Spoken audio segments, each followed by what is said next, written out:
Oh,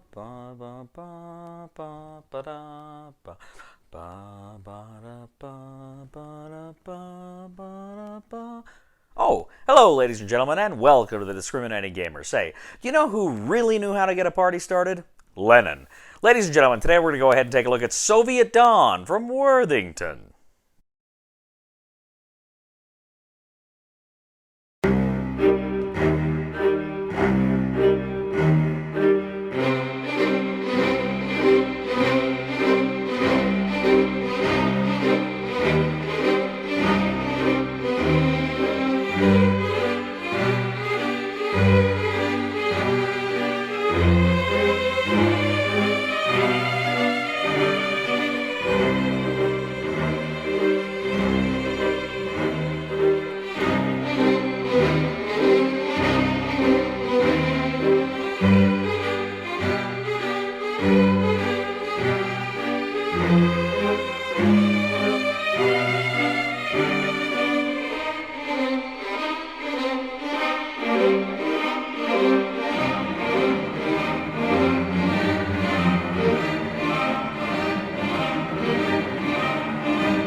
Soviet Dawn from Worthington is a solitaire game in which the player takes on the role of the Bolsheviks as they attempt to consolidate power after the revolution and attempt to battle the White Russians and foreigners who are attempting to destroy Bolshevism in its cradle.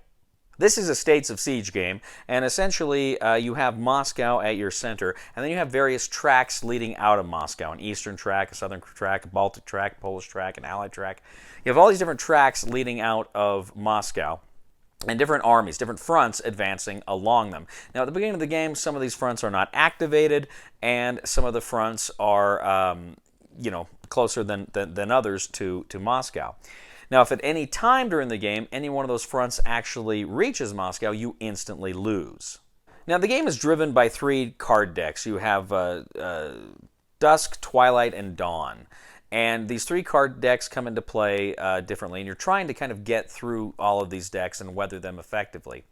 Now, you're going to have a number of different cards and tokens put on the board. You have, for instance, a Tsar token where he's being held in Yekaterinburg.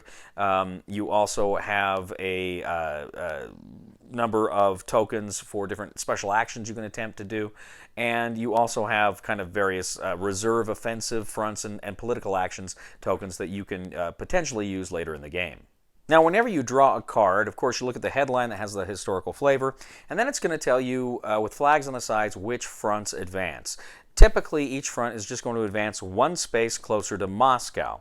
Then you can go ahead and take your actions. The card will tell you how many actions you get that turn, depending on some factors that could be mitigated or modified, but generally it's just going to tell you how many actions you can take. Now, typically, the actions you're going to take on your turn is you can decide which front you want to attack. You can make an offensive. Now, you're going to roll a die, and if the die is greater than the number on the front, you can go ahead then and push that front back one space. You may also want to take a political action. You have a political track. You start at the bottom. It goes to 9 for a standard game. It can go to 10 for kind of a more challenge. But what you're doing is essentially you're rolling a die to try to beat a number on the track. If you can beat the number on that track, you can move your political marker forward. And you do this various times. Now, as I say, typically, you have got only the number of actions printed on the card. But you also have these reserve offensive cards and these political action tokens. Reserve offensive tokens, political action tokens. You can spend these to take more offensives against the fronts with the reserve actions, or with the political actions, you can do that to take more rolls to try to boost your political standing as well.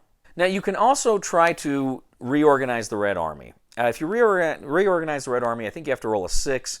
If you get it, and there can be some modifiers there, if you get it and then you roll another die, which tells you which one of the advantages you get. There's all sorts of different advantages that will help you. For instance, there's an experience one that essentially says every time you roll the die on an offensive roll, you can roll it again. That can add experience, so it can change it. It can be a DRM to improve your chances there. You have a common international roll, which it gives you a +1 DRM, I believe, for all of your political action rolls. You've got the Cheka token, which lets you, I think, look at the event cards and shuffle them back in if you don't want them. You've got tank cores and armored trains that help you on the offensives. There's gold reserves. There's different things you can get that kind of help you, oftentimes by giving you DRMs in certain aspects of what you're doing. Finally, at the bottom of the card, after you've taken your actions, there's political dissent. Sometimes there's nothing happens here, but sometimes it means you have to either just automatically lose some of your political power, or you have to do a political dissent check. Essentially, you're rolling the die to determine what happens. Do you lose? Do you stay where you are? Do you gain? And then again, there's things you can do to mitigate that. Now, at different times, you're activating different fronts. You can, if you push them all the way back, sometimes cards let you remove those fronts, knock them out entirely. At some point, you can either sign the Treaty of Brest-Litovsk, or just keep the war with Germany going, and that's going to kind of affect how things work out. If the Eastern Front gets too far, they can free the Tsar, and that's going to hurt you in your offensives later on. You've also got the Czech Legion, which makes kind of battling that Eastern Front a little bit tougher. So there's all these different things that are going on the board, and those cards are drawing it. So you're going through these cards, as I say, at any time. If any one of those offensives, or those fronts rather, reaches Moscow, you instantly lose. However, if you can go ahead and either get your political track up to 9 or 10 in the more difficult game, or you can succeed in getting through all of the card decks, then you win Soviet Dawn. Okay, so there's more going on here than just that. There's a lot of other things. Those cards offer a lot of different events and things that happen in the game. So this is just kind of a bare bones overview of the rules. One thing I want to say before I go any further, and this is something too I've been thinking increasingly I probably need to say when I talk about a lot of the war games and stuff I play, particularly when I'm playing a game where you play like the Germans or something like that. And that is, and it probably doesn't even need to be said, but it's just something, I'm a historian and I want to say it. I teach my students just how evil the Nazis were and how evil the Soviets were. These were horrible, murderous, barbarous regimes. And yet the history is fascinating. I'm so attracted to the history of totalitarian regimes, and I have been all my life. I read about them constantly, I've studied them, and I find them absolutely fascinating. And yet, there's something very dark and morbid about it. There's no getting away from it. And indeed, you could say military history itself is kind of dark and morbid in many ways.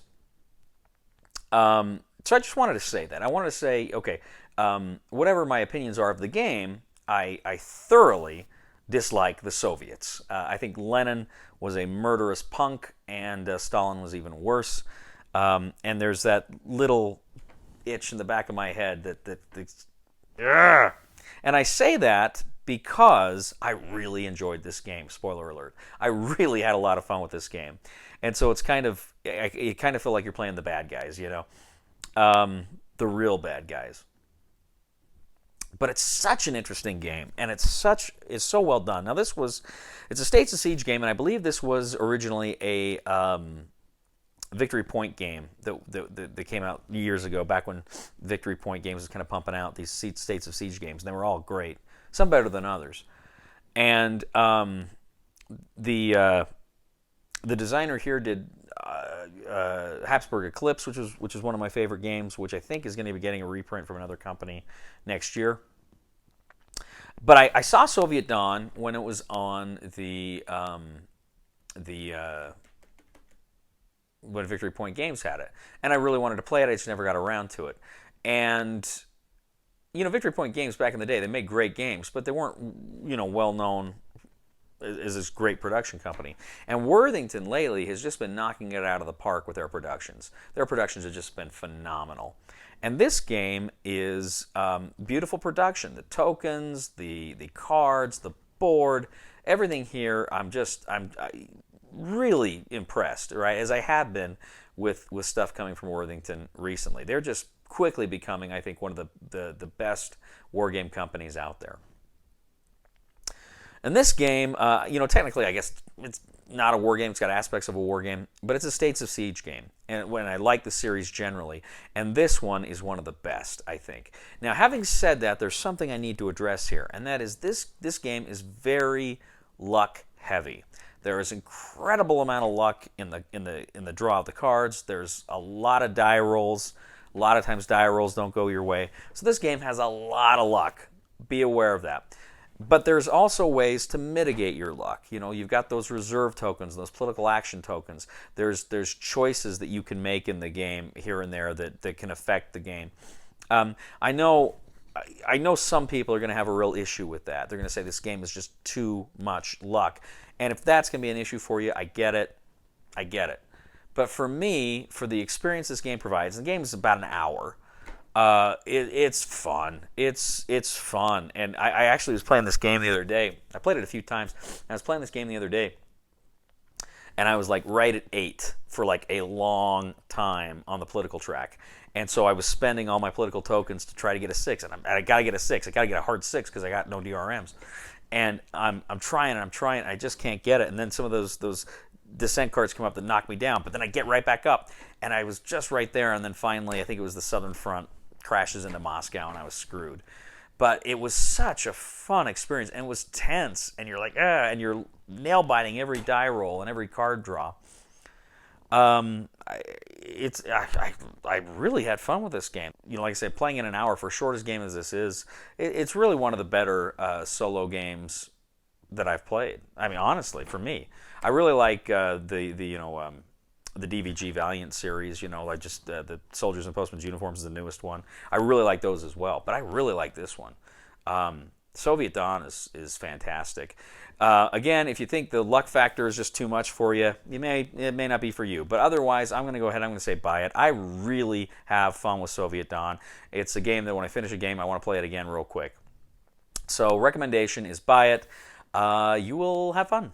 Thank you once again for joining us today on The Discriminating Gamer. As always, we ask you to please leave a comment for us on YouTube, on Board Game Geek, on our Facebook page, or on thediscriminatinggamer.com. We ask you to please like us on Facebook, subscribe to us on YouTube, and follow us on Twitter. We'd also ask you, ladies and gentlemen, to check out my other channel, that is Cody Carlson, PhD, where we talk about military history and books and fun things like that. And we'd also ask you to please give this video a thumb on Board Game Geek. That really helps us out a lot. Ladies and gentlemen, when Lenin was on his deathbed and he said to Stalin, I'm not sure that you're the right successor for me, Stalin said, don't worry, I'll protect communism. Whoever won't follow me, I'll make sure they follow you. Please somebody help me on my feet again. And I don't know where I'm going, and I don't know where I've been. Please somebody help me on the solid ground.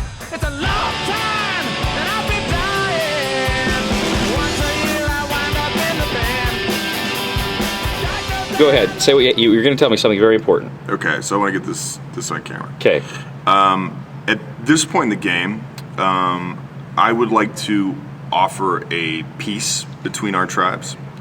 The House Greyjoy and House Lannister? Both the House Lannister and House Greyjoy. In the hopes that we can support each other in future endeavors, increase our longevity in the game, and bring peace. I was totally going to screw you over, but your articulation of our shared goals and aims makes me think that I can trust you. Stan, you and I are on the same page, my friend. Do you know who I fear? That sumbitch.